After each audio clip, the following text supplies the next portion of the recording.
Բարի երեկո հարգելի հեռուստադիտող, եթերում պրեսինգ հաղորդաշարի հերթական թողարկումն է։ Իմ հյուրը ազգային ժողովի նախկին փոխնախագահ Հայաստանի Հանրապետական կուսակցության գործադիր մարմնի անդամ Էդուարդ Շարմազանովն է։ Բարի երեկո, պարոն Շարմազանով, շնորհակալ եմ մեր հրավերն ընդունելու համար։ Պարոն Շարմազանով, երեկ Սերժ Սարգսյանը, Հանրապետության երրորդ նախագահ Սերժ Սարգսյանը խոսեց եւ խոստացավ, որ հետագայում նաեւ առիթ կունենա որոշակի փակագծեր բացելու։ Սկսենք նրանից, ինչու հիմա ընտրեց այդ ժամանակահատվածը Սերժ Սարգսյանը, արդյոք դրանք պայմանավորված էին ներքին թե արտաքին գործոններով։ Շնորհակալ եմ նախարարի համար, անդրադառնալով պարոն նախագահ Սարգսյանի, Հանրապետական կուսակցության նախագահի եւ երրորդ նախագահի երեկվա գնահատականներին, հարկ եմ համարում նշել, որ դեռևս ապրիլի 16-ին, երբ պարոն նախագահը ազգային ժողովի քննիչ հանձնաժողովի նիստին մասնակցեց, դրանից անմիջապես հետո եւ առաջ եւ հետո Սերժ Սարգսյանը նշեց, որ ինքը ապրիլյան դեպքերի վերաբերյալ, ապրիլյան պատերազմի վերաբերյալ պատրաստվում է մեծ մամուլի ասուլիս հրավիրել, որտեղ միգուցե լինեն հարցերի պակաս, բայց պատասխանների պակաս չէր լինի։ Հաշվի առնելով այն հանգամանքը, որ այս կորոնավիրուսի տապալված պայքարում, բայց արտակարգ դրությունը Փաշինյանի կառավարությունը անընդհատ երկարաձգում էր, պարոն նախագահը չէր կարող անվերջ սպասել եւ որևէ ձևաչափով իր կարծիքը ամենակարևորագույն հարցերից մեկի վերաբերյալ չարտաբերել։ Դրա համար հասունացել էր պահը ավելի շուտ, ինքը դեռևս ապրիլի 16-ին մենք ասել ենք, մենք սպասում ենք, որ կավարտվի կամ հունիսի 4-ին հանձնաժողովը երբ որ կավարտի իր աշխատանքները, առնվազն հունիսի մեջ մենք կտանք պարոն նախագահի ներկայությամբ եւ գլխավորությամբ նոր ասուլիս։ Չեղավ դա եւ անընդհատ այս կորոնավիրուսի հետ կապված արտակարգ դրությունը երկարացվում է եւ թիմը ընտրեց այս ռազմավարությունը եւ այս մարտավարությունը եւ կարծում եմ ինքը իր լուծման մեջ բավականին արդյունավետ էր, անկեղծ էր, ուղիղ շփման միջոց էր մեր հանրության ու ժողովրդի հետ, որպեսզի ինչքան որ հնարավոր էր գոնե մի շարք կարևորագույն հարցերի շուրջ Սերժ Սարգսյանը իր պատասխանը տվեց։ Բայց սա կա նաև այլ հարցը, մարդիկ ասում են, սա նշանակում է, որ ասուլիս չի լինելու, սրանով սահմանափակվեց պարոն Սարգսյանը, իհարկե ոչ։ Բայց սա միջանկյալ լուծում էր, որպեսզի այդ վակուումը որոշ չափով գոնե լրացվի։ Եվս մեկ անգամ ես պաշտոնապես հայտարարում եմ որպես կուսակցության գործադիր մարմնի անդամ, որ արտակարգ դրության ավարտից հետո կամ եթե նույնիսկ արտակարգ դրությունը երկարացվի, բայց կառավարությունը որոշակի հնարավորություն ստեղծվի լուծումներ տա առանց սահմանափակումների մամուլի ասուլիս իրականացնելու համար, Սերժ Սարգսյանը մամուլի ասուլիսի կհրավիրի եւ ապրիլյան պատերազմի մասին բոլոր կարևորագույն հարցերին եւ չի լինելու հարց, որին չի պատասխանի։ Իսկ ինչու՞ չի սպասում այդ դեպքում ապրիլյան պատերազմի դեպքերը քննող հանձնաժողովի եզրակացությունը լինի դրանից հետո եւ արդյոք մտահոգություն չկա, որ օրինակ այդ սպասվելիք ասուլիսից հետո, երբ որ Սերժ Սարգսյանը միգուցե ավելի ներկայացնի, քան ասվել է առհասարակ այդ մասին խոսվել է, դրանից հետո օրինակ այդ հանձնաժողովը ամեն ինչ վերդասի ճշմարտությունից եւ ողջամտությունից եւ բոլորովին այլ պատկեր ներկայացնի։ Դուք շատ լավ նշեցիք վերդասի ճշմարտությունից եւ ողջամտությունից, որովհետեւ երեք իր այդ ելույթում Սերժ Սարգսյանը հստակ նշեց, որ ոչ մի բան չի կարող վերդասվել ճշմարտությունից եւ ողջամտությունն ու ճշմարտությունը պետք է հաղթեն։ Այսինքն մենք չենք կարող անվերջ սպասել, ավելին մենք տեսանք, որ դժբախտաբար այս Տավուշյան դեպքերի նույնիսկ ժամանակաշրջանում իշխանության քարոզչամեքենան Նիկոլի Ֆեյքաֆերման, եթե կարելի է այսպես ասել, սկսեց էլի ստեր եւ կեղծիքներ տարածել 2016-ի ապրիլյան հերոսականի ու հաղթանակի վերաբերյալ եւ անվերջ այս մեղադրանքները, անվերջ սուտի ու կեղծիքի մեջ մենք չենք կարող անվերջ լռենք։ Նկատում եք նաև զուգահեռները, որ անցկացվում են ապրիլյանի հետ համեմատում։ Ոչ միայն զուգահեռները, այլ նաև այն ստերը, որովհետև այն ստերի բազան 2016-ի, որ նրանք նաև այսօրվա որոշ իշխանավորներ արդեն դեռևս 16 թվականին որպես ընդդիմադիրներ ասում են վառելիք չկա, չենք համախմբում, զինվորը սոված է, սրնդամթերք չկա, այս բահով են կռվել, այս 20 թվականի Տավուշյան դեպքերի ժամանակ Ինչա թե ցանկանում էին Նիկոլի Ռեցինգը կամ չգիտեմ Վալկանիշը բարձրացնեն կամ այս գլխավոր շտաբի ղեկավարի եւ գեներալ Խաչատուրովի սխրանքը Նիկոլի վրա կապել, եւս մեկ անգամ իրենք փորձեցին այդ սուտն ու կեղծիքը տարածել։ Դուք նկատի ունեք այն, որ Անվտանգության խորհրդի քարտուղար Արմեն Գրիգորյանը հայտարարեց, թե հուլիսյան դեպքերը անձամբ Նիկոլ Փաշինյանն է, հա, ղեկավարը։ Նաեւ Անվտանգության խորհրդի քարտուղարի այդ տխրահրճակ հայտարարությունն նկատի ունեմ եւ դրանք ուզում եմ անդրադառնալ, շատ լավ հիշեցրեցիք, ես մի բան ակնհայտ է, որ Նիկոլ Փաշինյանը, եթե ղեկավարել է, Հայաստանում ղեկավարում է իր հայրենի Իջևանում մարկանց ծեծելու օպերացիան, Ամուլսարում ինչ-որ միտինգ սրելու օպերացիան, մարկանց ասֆալտին փռելու օպերացիան, եթե Նիկոլ Փաշինյանը ինքն էր անձամբ ղեկավարում, այդ ինչպես էր հաջորդ օրը կառավարության նիստին Պաշտպանության նախարար Դավիթ Տոնոյանից տեղեկանում, ինչ ա եղել, կամ եթե ինքն էր անձամբ համակարգում ու ղեկավարում, այդ ինչպես էր ամբողջ աշխարհի աչքի առաջ ուղիղ եթերում կառավարության նիստում հայտարարում, իսկ կարող է ադրբեջանցի զինվորները մոլորվել են, եկել են Ուազի հետևից։ Դուք նման ղեկավարություն տեսել եք եւ երկրորդ իմոտ այնպեսի տպավորություն է, որ Նիկոլ Փաշինյանը ունի բարդույթ եւ Տեր-Պետրոսյանի, եւ Քոչյանի, եւ Սերժ Սարգսյանի համեմատության մեջ, որովհետեւ անկախ նրանից ով ինչպես է վերաբերում այդ երեք նախկին նախագահների քաղաքականությանը, ակնհայտ է, որ Տեր-Պետրոսյանի շրջանում Հայաստանի Հանրապետությունը հաղթել է, ակնհայտ է, որ Ռոբերտ Քոչարյանը եղել է Արցախի առաջին նախագահը, որի օրոք հաղթել է, ակնհայտ է, որ Սերժ Սարգսյանը Արցախի ինքնապաշտպանական ուժերի հրամանատարն եղել, այնուհետև Հայաստանի պաշտպանության նախարարը, երբ որ մենք հաղթել ենք, եւ ակնհայտ է, որ Սերժ Սարգսյանը 2016 թվականի ապրիլյան պատերազմի ժամանակ եղել է գերագույն գլխավոր հրամանատարը, որի օրոք հաղթել ենք։ Իդեպ Սերժ Սարգսյանը մեր նորագույն պատմության այն եզակի լիդերներից է, որի գլխավորությամբ եւ որի մասնակցությամբ ու ղեկավարությամբ հնարավոր է եղել երկու անգամ եւ 90-ականներին նա եղել է լիդերներից մեկը, Ռոբերտ Քոչյանի, Սերժ Սարգսյանի, Վազգեն Սարգսյանի, Սամվել Բաբան եւ այլ մեր ղեկավարների հետ միասին եւ 2016-ին որպես արդեն գերագույն գլխավոր հրամանատար ծնկի բերել ադրբեջանցի թուրքերին։ Բնականաբար այդ բարդույթը Նիկոլը դժվար է հաղթահարում եւ իմ մոտ այնպեսի տպավորություն է, որ շուտով կարող է գրքեր հրապարակվեն, որ նույնիսկ Շուշի ազատագրման օպերացիան է Նիկոլը իրականացրել, ես չգիտեմ, Քարվաճարի օպերացիան է ինքը ազատագրել, Տավուշում անձամբ ինքն է կռվել, ինչի մասին է խոսքը։ Դրանով էր պայմանավորված, որ Սերժ Սարգսյանը իր երեկվա զրույցներում, այդ փոքրիկ զրույցներում նշեց, որ 94-ից հետո 2016-ի ապրիլյանը եղել է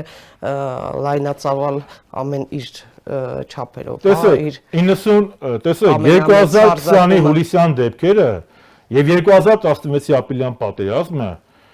ես նախ խոնարհվում եմ եւ ապրիլյան պատերազմի նահատակների եւ հուլիսյան մեր նահատակների արժե, բայց դրանք անհամեմատելի են իրենց մասշտաբով։ 20 թվականի հուլիսյան Տավուշյան դեպքերը կարելի է համեմատել 12 թվականի նման դեպքերի հետ, 14 թվականի, 15-ի նույն Տավուշում, երբ որ եղել են։ Այն ժամանակ մենք էլ ենք գնացել, այն ժամանակ Չինարիում էլ եղավ Բորդյուժան հայտարարություն արեց, բայց իրենց ծավալով նրանք անհամեմատելի են ապրիլյան պատերազմի, ապրիլյան ինքը լայնամասշտաբ ամբողջ հարավից մինչև հյուսիս, ամբողջ ֆրոնտով ադրբեջանցիք օգտագործեցին իրենց զինանոցում արկա ողջ միջոցները, օգտագործեցին տանկեր, հրետանի եւ մի բան ակնհայտ է, որ նույն ապրիլյան պատերազմի ժամանակ ավելի շատ հրետանի է օգտագործվել, կամ միգուցե 90-ականների մի քանի ամսվա կամ նույնիսկ 1 տարվա ընթացքում։ Միջազգային ռազմական փորձագետներն էլ են ասում դիրքային մարտեր Տավուշի դեպքերը, չես կարող ասես։ Եվ որ ուզում եմ sense ես կրկնում եմ, ես խոնարհվում եմ եւ մեր զինվորականության, եւ մեր սպայական կազմի, բայց ինչ կապ ունի Նիկոլ Փաշինյանը Տավուշյան հաջողության հետ։ Եվ սա որ ասում են աննախադեպ, կրկնում եմ 12 թվականին էլ նույնն է եղել, 14-ին էլ նույնն է եղել, 15-ին էլ է եղել եւ պարզապես մի տարբերությամբ։ Եթե 12, 14, 15 թվականի Տավուշյան մարտերից հետո մեր դիվանագիտությունը կարողանում էր դա կապիտալիզացնել եւ ճնշում բանեցել Ադրբեջանի վրա, ինչ եղավ օրինակ 2015-ին Տավուշյան մարտերի ժամանակ եւ ՀԱՊԿ-ի գլխավոր քարտուղար Նիկոլայ Բարդուժան Ադրբեջանի գործողությունները անվանեց պրովոկացիա, եւ դավադրություն, ապա հիմա մեր իշխանությունը ինչ որ պետք է աներ Փաշինյանի գլխավորությամբ չարեց։ Ֆիքսել մի բան, Տավուշյան մարտերի ժամանակ մեր զինված ուժերը, մեր գլխավոր շտաբը, մեր բանակը, մեր գեներալները, սպաները եւ զինվորները փայլուն են կատարել իրենց վրա դրված պարտականությունը, փառք ու պատիվ իրենց։ Բայց հռետորական հարց, ինչ է Օնիկ Գասպարյանը 2000 մինչև 18-ը ուրիշ Օնիկ Գասպարյաններ, 18-ից հետո կերպարանափոխվեց, Գրիգորի Խաչատուրովը, որը ունեցել է իր հերոս հոր Յուրի Խաչատուրովի կենթանի օրինակը, մինչև 18 թվականի Թավշյա իշխանազավթումը ուրիշ մարդ էր, հիմա ուրիշ, իհարկե ոչ, այդ բանակը մի օրում չի կառուցվել, եւ Նիկոլ Փաշինյանի վրա գրել Տավուշյան դիրքային հաջողությունը մարտերի, նույն բանն է, ոնց որ Նիկոլ Փաշինյանի հետ կապել Սարդարապետի հաղթանակը, կրկնում եմ, նույն բանը։ Նիկոլ Փաշինյանը եւ մեր քաղաքական իշխանությունը մի ֆունկցիա ուներ այստեղ, մի ֆունկցիա մարտերի, Տավուշյան մարտերի հաջողությունը կապիտալիզացնել դիվանագիտության մեջ։ Այո, ուզում հարցնեմ, իսկ Նիկոլ Փաշինյանի այդ հայտարարությունը կառավարության նիստում, որը ակնհայտ Դավիթ Տոնոյանի զարմանքը առաջացրեց, մեղմ Եվ ասած։ կարծում եմ ողջ բանական հասարակության, որ բանական։ Այո, եւ Դավիթ Տոնոյանը նույնիսկ դեմքի արտահայտությունը տեսանելի էր, ասաց, որ եթե մոլորված լինեին, հատուկ կապը կգործածեին, կասեին, որ մոլորվել են, դա հակառակորդը ինչպես կօգտագործի հետագայում այս փաստը ուզում խոսեմ, քանի որ խոսեցինք դիվանագիտական առումով Հակառակորդը արդեն լավագույնս օգտագործում է Նիկոլ Փաշինյանի ապաշնոր քաղաքականությունը։ Հակառակորդը լավագույնս ստացվեց, որ ադրբեջանցիները մոլորվել էին, մերոնք կրակեցին, խփեցին։ Եվ դրա համար մենք տեսնում ենք նաև, եթե տեսնենք, հետևեք ադրբեջանական կես ռոպագանդային, նման նյութեր շատ են, բայց հակառակորդը լավագույնս օգտագործեց այս տարիների ընթացքում Նիկոլ Փաշինյանի հակապետական ու հակազգային քաղաքականությունը, հասարակությունը սևերի եւ սպիտակների բաժանելու։ Այսինքն դուք կարծում եք նա ոչ թե միամտաբար արեց, այլ դիտավորյալ արեց Փաշինյանը դա։ Գիտեք, ինձ չի հետաքրքրում ինքը միամտաբար արեց, թե ինքը դիտավորյալ արեց, երկու դեպքում էլ ինքը արեց խայտառակություն։ Անկախ նրանից, եթե վարորդը մարդի վրա երթի ենթարկում եւ այդ մարդը մահանում է, երկրորդականը չէ, այդ վարորդը խմած ա եղել, թե աշկը կպել է հոգնածությունից։ Փաստը նա է, որ մարդը մահացել է։ Հիմա Նիկոլ Փաշինյանը պետության ղեկավար է։ Ինքը պետք է հասկանա, որ իր ցանկացած հայտարարություն պետք է ունենա հետևանք։ Ինքը էլ իմ քայլի ղեկավարը չի, թերթի խմբագիր չի, որ այսօր մի բան գրի, վաղը ստուդիայի պատվեր տան, հետո հակառակ բան գրի։ Չէ, ինքը պետության ղեկավարը, որի ցանկացած խոսք ունի ազգային անվտանգության նշանակություն եւ կարող է ազդել եւ արժենալ զինվորների եւ մեր քաղաքացիների կյանքին։ Եվ մեր դեմ օգտագործվել։ Եվ օգտագործվեց։ Ֆիքսենք, Պաստորեն Սերժ Սարգսյանը այնուամենայնիվ ասուլիս տալու է։ Միանշանակ պարոն նախագահը նաեւ երեկվա տեսանյութում շատ հստակ նշեց, որ ինքը թաքցնելու բան չունի, ինքը բաց է մեր ժողովրդի հետ եւ ապրիլյան պատերազմի հետ կապված ինքը մեծ ասուլիս է հրավիրելու եւ չեն լինելու հարցեր, որի վերաբերյալ նախագահ Սերժ Սարգսյանը հարամաչելի պարզ ու ամենակարևորը ճշմարիտ պատասխաններ չտա։ Ավելին, ապրիլյան պատերազմի վերաբերյալ թեմա միակը չի լինելու եւ պարոն նախագահը, ինչպես ինքը նախկինում հստակ ու բաց ասել է, բոլոր հարցերի վերաբերյալ, ընդհանուր մինչև 18 թվականի ապրիլ-մայիսյան իշխանափոխություն, կոռուպցիա, Ղարաբաղյան հիմնահարց պատրաստ է ձեզ լրատվամիջոցների հետ քննարկեք, դուք ներկայացեք ինչ թեմա եք առաջնային համարում հասարակության համար, պարոն նախագահը չի լինելու հարց, որ ժամանակի ընթացքում բոլորին չանդրադառնա։ Իսկ ապրիլյան պատերազմը, քանի որ նաև այս Տավուշյան դեպքերի ժամանակ վայ իշխանությունը եւ նրա ֆեյքաֆերման շատ օգտագործեց կես քարոզչության մեջ, բնականաբար սա նաև արդիական է դրա մասին եւս մեկ անգամ ասելու։ Ապրիլյան պատերազմի մենք հերոսաբար պայքարել ենք, ապրիլյան պատերազմ Հայաստանը հաղթել է, ապրիլյան պատերազմից հետո մեր դիվանագիտական հաջողությունները ամրագրվել են Սանկտ Պետերբուրգով եւ Վիեննայով։ Սերժ Սարգսյանը պատճառաբանեց, թե ինչու չի խոսել ավելի շուտ, որպեսզի երկրում չբևեռացնի իրավիճակը, 18 թվականի դեպքերի մասին էր խոսում, որի մասին նա ասում էր, որ շատ հուզական տարի էր եւ քաոսն ու ագրեսիան օրերցօր աճում էին։ Կարծում եք նախագահի խոսքը կբևեռացներ, ինչու է այդպես ասած։ Այո։ Տեսեք, երբեմն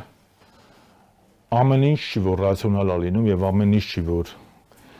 էմոցիաները կառավարելի են լինում։ Դժբախտաբար 2018 թվականի ապրիլ-մայիսից հետո Փաշինյանին, նրան սատարող ուժերին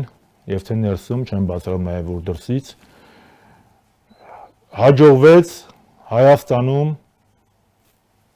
կուլմինացիայի հասցնել բևեռացումը, ստեղծել հերոսների եւ հակահերոսների պայքարը, սևերի եւ սպիտակների, լավերի, վատերի, հանրապետականների, հակահանրապետականների եւ հավատացեք, որ այդ փուլում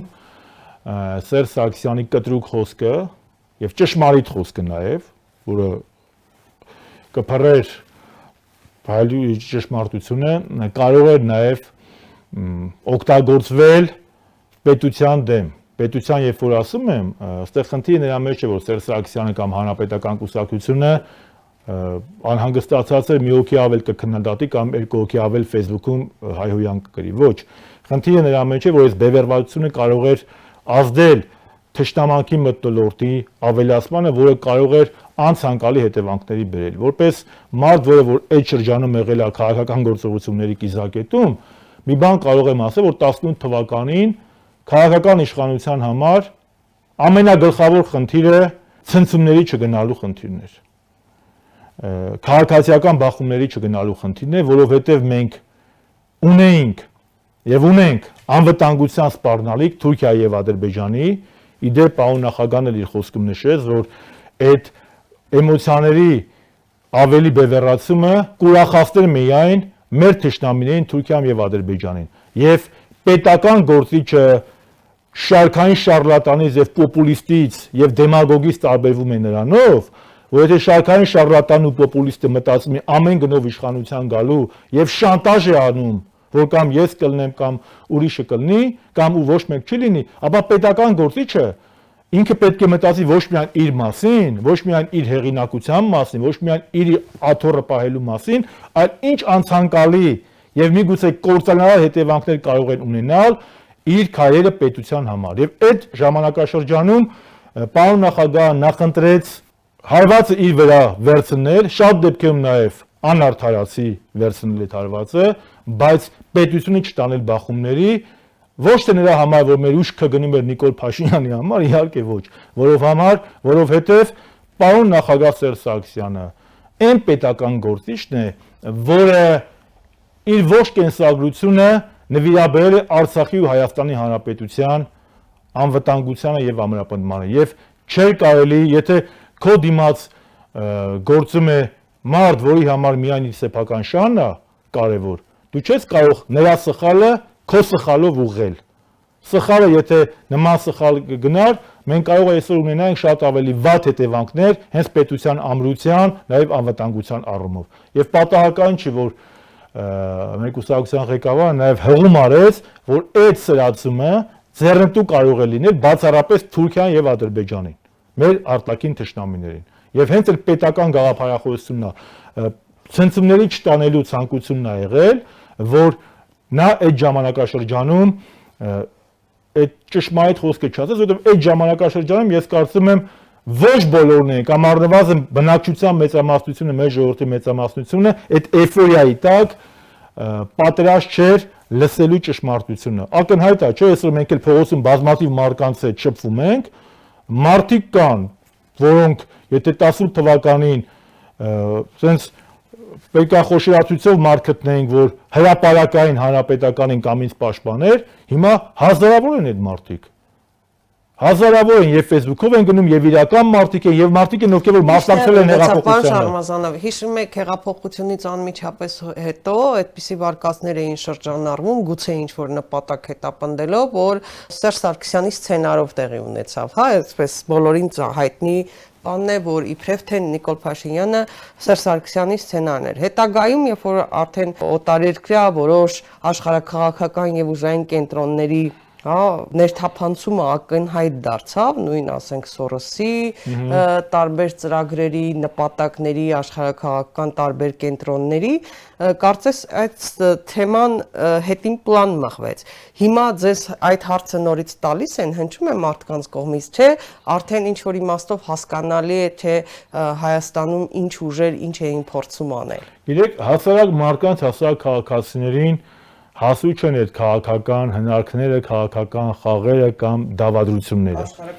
Աշխարհաքաղաքական առավել եւս։ Եվ հասարակ քաղաքացիների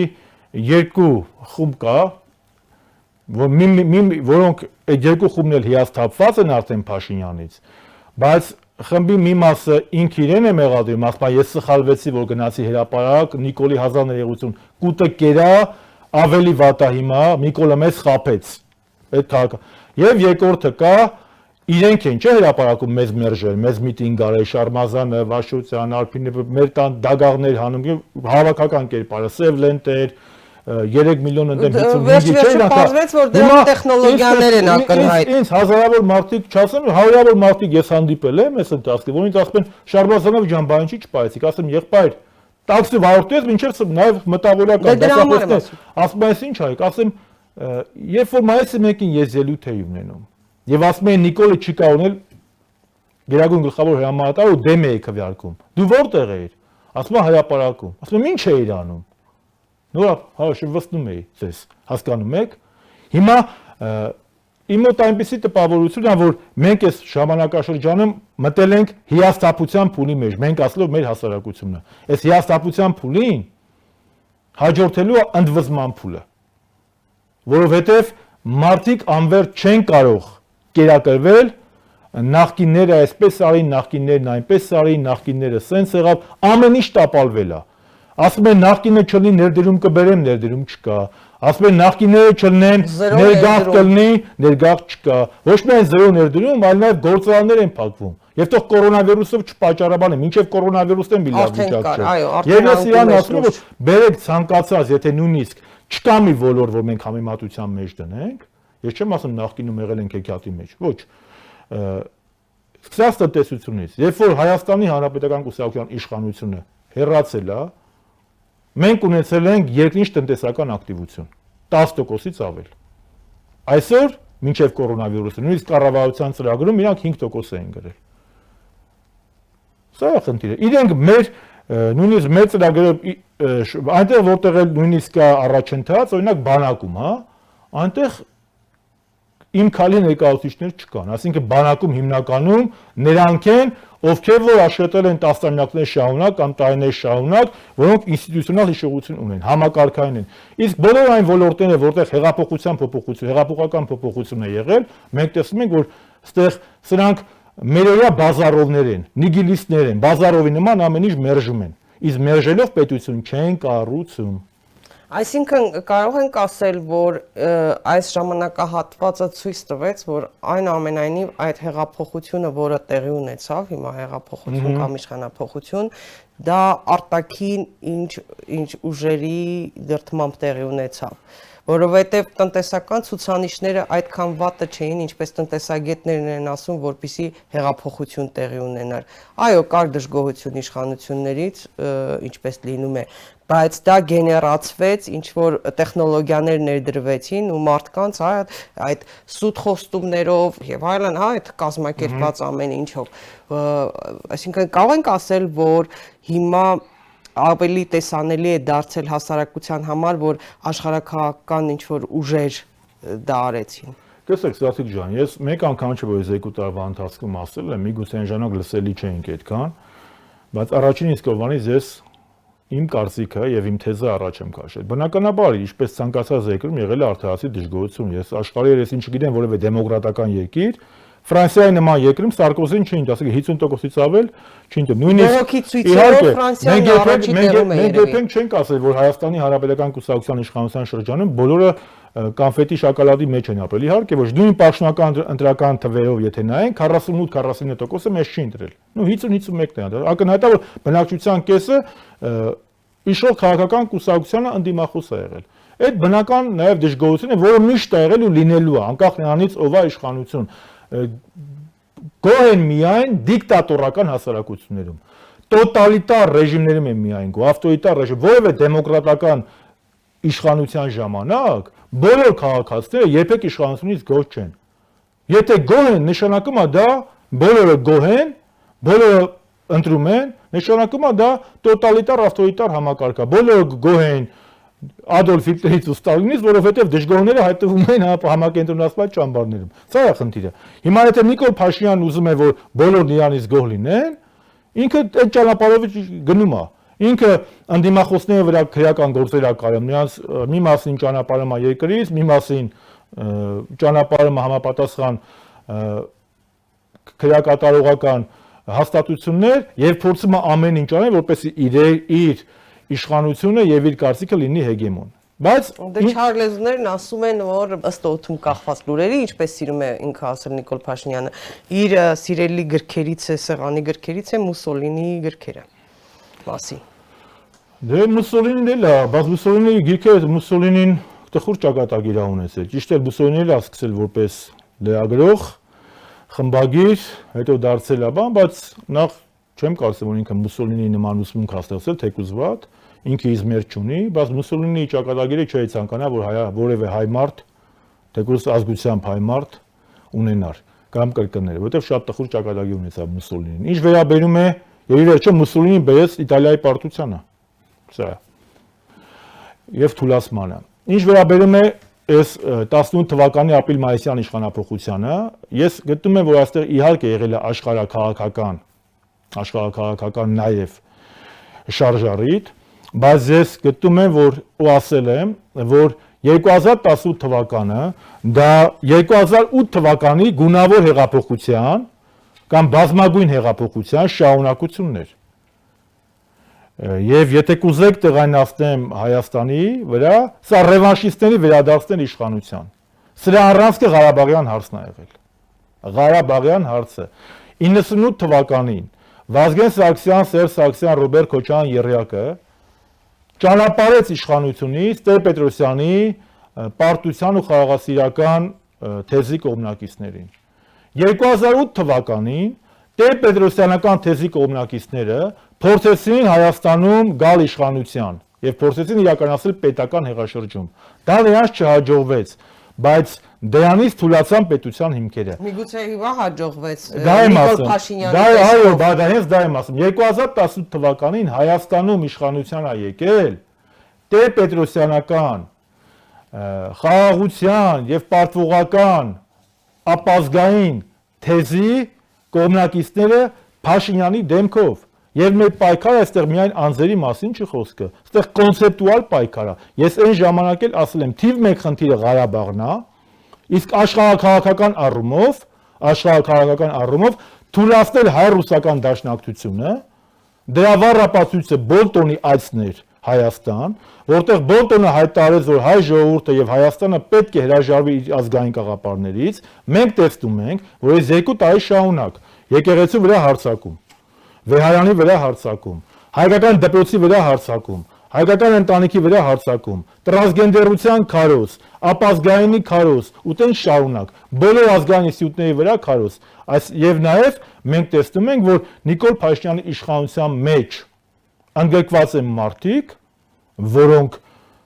մինչև 18 թվականի հեղաշրջումը հայտնի են եղել իրենց հակառուսական գործողություններով։ Եվ այսօր այդ մարդիկ Նիկոլի իշխանության մեջ երկրորդական դեր չեն կատարում։ Անվտանգության խորհրդի քարտուղարը, ազգային ժողովրդի ներկայացուցիչներ, նախարարներ, բազմաթիվ պատգամավորներ գործը հասել է նրան, որ այսօր Նիկոլ Փաշինյանի ֆրակցիայի 2 պատգամավոր ժամանակին Թուրքիայի հետ գրել են պատմության դասագրքերի չափորոշիչներ, որտեղ մեր պատմական Հայաստանը, հայկական լեռնաշխարհը անվանում են Անատոլիա։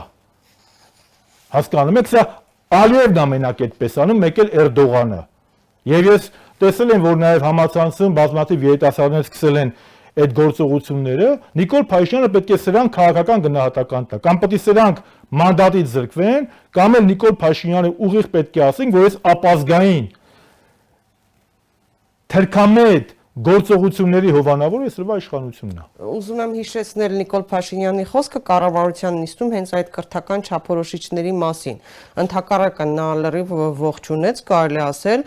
ամրապնդեց տեսակետը, նա ասաց, որ այն նախագիծը, որը դրված է շրջանառության մեջ, արտահայտում է մեր ռազմավարական պատկերացումները հանրակրթությունում անհրաժեշտ բարեփոխումների վերաբերյալ։ Եվ այս ընթացքում իհարկե կլավարկվի այն առումով, որ կանցնի ընթացակարգերով, կարծիքների հավաքագրումով եւ մենք այդ ռազմավարական մեր պատկերացումը պետք է արձանագրենք։ Նա ասաց, որ ոչինչ չպետք է փոխվի, ընդհակառակը պետք է կյանքի կոչվի եւ իրենց համար ունի կարեւորագույն եւ առանցքային նշանակություն։ Նա չնայած ակադեմիական ամբողջ հատվածը, գիտնականները եւ հայագետները եւ պատմաբանները, դասախոսական կազմերը բողոքում են, դժգոհություններն են արտահայտում, կոնկրետ փաստարկներ են բերում, բայց Նիկոլ Փաշինյանը ասում է միևնույն է, սա իրենց համար առանցքային նշանակություն ունի։ Տեսեք, սա սպասելի էր։ Նիկոլ Փաշինյանը գալով իշխանության հայտարարել է, որ ինքը իզմեր չունի։ 1. Դուք փորձառու լրագրող եք, ժուրնալիստների միության ղեկավարն եք եւ շատ լավ հիշում եք, որ դեռևս 2000-ականների սկզբին, նաեւ հրապարակվեց վերջերս, այո, Նիկոլ Փաշինյանը հոդվածներով է հանդես եկել, որտեղ մեղ բառ ասեմ, հա, ամենամեղմը, անարգել է մեր հերոսական անցյալը եւ մեր նախնիներին։ Ասում է, որ մենք ընդհանրապես արժեք չունեն, դե մեզ բռնաբարել են, ցեղասպանություն եւ այլն, պետք է նորմալ, ասիկ ոչի բան չի եղել, այս ժողովուրդը ոչի բան չի ստեղել։ Եթե հրապարակվեց նաեւ բանում, որ ինքն է եղել դրա հեղինակը։ Անձամբ ինքը Նիկոլ Փաշինյան ստորագրեց։ Երկրորդը ինքը ամբողջ անվանատարերով։ Ինքը ասում է, ես մեր չունեմ։ Երկրորդ, մենք գործերով պետք է խոսենք, չէ՞։ Նիկոլ Փաշինյանը լռում էր, երբ որ տրանսգենդերը ազգային ժողովում ելույթ էր ունենում։ Նիկոլ Փաշինյանը լռում էր, երբ գոմիկները, հա, ես միասեռականները, չգիտեմ դրա ոնց է ասում, մեր շրջապատում ժողովուրդը գոմիկ ասում, ժողովրդահաճո ասենք, ոչ թե ժողովրդահաճո, ինչ որ կա։ Կրթության նախարարը հանդիպեց ինչ-որ մեկի հետ բան պայմանավորվեցին։ Կրթության նախարարը դպրոցից հեռացրեց քահանայից, Նիկոլ Փաշինյանը լռում էր։ Ամենակարևորը, պարլամենտի ամբիոնից Նիկոլ Փաշինյանը հայտարարում է, որ Հայաստանի քաղաքացիությունից հրաժարված տրանսգենդեր ծանրամարտիկ իր պաշտպանության տակ է, բայց Նիկոլ Փաշինյանի լեզուն չի ֆռացել առ այսօր։ Ասի ազգային արժեքները եկեղեցին, դպրոցին պաշտպանության տակ են։ Ավելին, եթե ուզում ենք փաստերով խոսենք, ավելի կոնկրետ փաստերով։ Կա ազգային անվտանգության ռազմավարության ծրագիր, որը հրապարակվել է։ 2007 թվականի ծրագրով նպատակների մեջ գրած է հայապահպանություն։ Այսինքն մեր պետության նպատակը պետք է լինի մեր քաղաքացու հայ մնալը, այսինքն Հայաստանի քաղաքացին դա Շվեյցարիայի, Լյուքսեմբուրգի քաղաքացի չէ, պետք է խոսա հայերեն, պետքա խորենացի կարդա, պետքա կոմիտաս լսի, պետքա պաշտպանի իր ավանդույթները, արժեքային համակարգը, հայ առաքելական եկեղեցու հետևոր լինի։ Այդ հայապահպանությունն է մեզ պայլես պետականության բացակայության պայմաններում, հարյուրամյակների ընթացքում։ Նիկոլ Փաշինյանի թեթև ձեռքով այդ ազգային ռազմավարության մեջ հայապահպանությունը չկա։ Եթե ոմանք կարծում են, որ սա վրիպում է, սա վրիպում չի։ Երկրորդը, գամ չափորոշիչներին։ Մինչև չափորոշիչները ուղղակի հիշեցնեմ, թերևս պատահական չէ, որ Սփյուռքի գործերի գլխավոր հանձնակատար Զարեհ Սինանյանը երեք, երբ որ Բեյրության աղետի հետ կապված քննարկում էր ընթանում, հայտարարել է, որ մենք բոլորս պետք է այնպիսի իրականություն ստեղծենք Հայաստանում, որպեսզի ոչ շատ հեռավոր ապագայում կարողանանք մտածել ոչ միայն հայերի հայրենադարձման մասին, այլ նաև Հայաստանը դարձնելու հայրենիք մեզ նման ազգերի համար։ Խոսքը քրիստոնյա արաբների, ասորիների, այն ազգերի մասին է, որոնք ազգային անվտանգության վտանգ չեն ներկայացնում Հայաստանին եւ կարող են հեշտորեն ինտեգրվել Հայաստանում։ Միգուցե դրա համար է դրած հայապահպանությունը։ Սա հիմար պոպուլիզմ է, էլի։ Մի ժողովուրդ, որը ունի 7 միլիոն սփյուռք, որի ազատագրված տարածքները բնակեցված չեն, որի իշխանությունը փոխարակ ներգաղթով զբաղվի, հիմա մտնում թե բոլոր հայերն եկել են, հիմա մնացածը թող գա։ Հա, բայց պարոն Շարմազանov, բա հարցի մյուս կողմը, մենք մեր բյուջեից պետք է գումար ծախսենք, որպեսզի, ասենք, բնակեցնենք, հա, մեր հարկատուների գումարներով, ասենք, ասորական, արաբական պոպուլիզմը եւ հիմարությունն է։ Մենք ֆաշիստ չենք, մենք միջազգային ազգերի միջև թշնամանք չենք սերմանում, բայց մենք շատ լավ, ես ինքս ունեմ հունական ծագումներ, չի որ հույները, ասորիները, եզդիները, ռուսները Հայաստանը համարում են իրենց հայրենիքը, շատ լավ ինտեգրված են, հայ ժողովուրդը բոլորի մի ժողովուրդ, որը բոլոր երկրներում ունեցել է սփյուռք, ինքը շատ լավ գիտի ազգային փոքրամասնությունների դերն ու նշանակությունը, բայց Հայաստանը դա Հայաստանի Հանրապետությունն է, Հայաստանի բնակչության մեծամասնությունը հայեր են եւ Հայաստանում պետք է հեգեմոն եւ տիրող լինի հայկական մշակույթը, սա չի նշանակում, որ մենք չպետք է բայց նրանք մտածում են դեմոգրաֆիկ իրավիճակը փոխել Հայաստանում, այդ մասին Զարե Սինանյանն դա հիմարություն է կրկին, դրա համար եմ ասում, որ այս մարդիկ պետության համար իրանք ազգային անվտանգության սպառնալիք են։ Հիմա շարունակեմ։ Եթե մի կրկնում չափորոշիչներ կան։ Ես գրականության չափորոշիչներից չեմ խոսի, որովհետև ես ինքս գրականագետ չեմ, ես կխոսեմ մի բանից, որտեղ մասնագետ եմ։ Ես հայոց պատմության ամբիոնի դասախոս եմ մանկավարժական համալսարանի եւ համալսարանի հայոց պատմության ամբիոնը եւ մանկավարժականի հայոց պատմության ամբիոնը, այս պատմագիտության չափորոշիչների նախագծերի հետ կապված տվել են խիստ բացասական գնահատական։ Այս որ Նիկոլ Փաշինյանը ասում է, սրանք պետք է հաստատվեն, ինչը պետք է հաստատվի, որ Պավլիկյան շարժումը աղանդավորական շարժում չի։ Այդ չափորոշիչներում Պավլիկյան շարժումը աղանդավորական նշված չի։ Ես հասկանում եմ, որ աղանդավորական բառը այսօրվա որոշ իշխանավորների համար շատ մտերմիկ է, ինչպես իմ համար առաքելական բառ է եկեղեցին։ Բայց Պավլիկյան շարժումը դասական աղանդավորական շարժում է։ Դուք այդ դասագրքերի չափորոշիչներից ո՞նց եք անում, որ նա աղանդավորական չի։ Գրում եք ոչ պաշտոնեական։ Ինչ է աղանդը։ Աղանդը դա ուսմունքից հեռացող չարիք է։ Մենք քրիստոնյա ենք, քրիստոնյան ինքը մի աստվածությունն է, Պավլիկյան շարժումը քարոզել է չար աստծո եւ բարու աստծո, դուալիզմ է քարոզել։ Նա ո՞նց կարող աղանդավորական չլինի։ Երկրորդը կան կամավորական շարժումների։ 1914 թվականի առաջ աշխարհամարտի ժամանակ հայ ժողովրդի զարթոնքը, հայ կամավորական շարժումները չափորոշիչներում չկան։ Այսինքն այն, որ մենք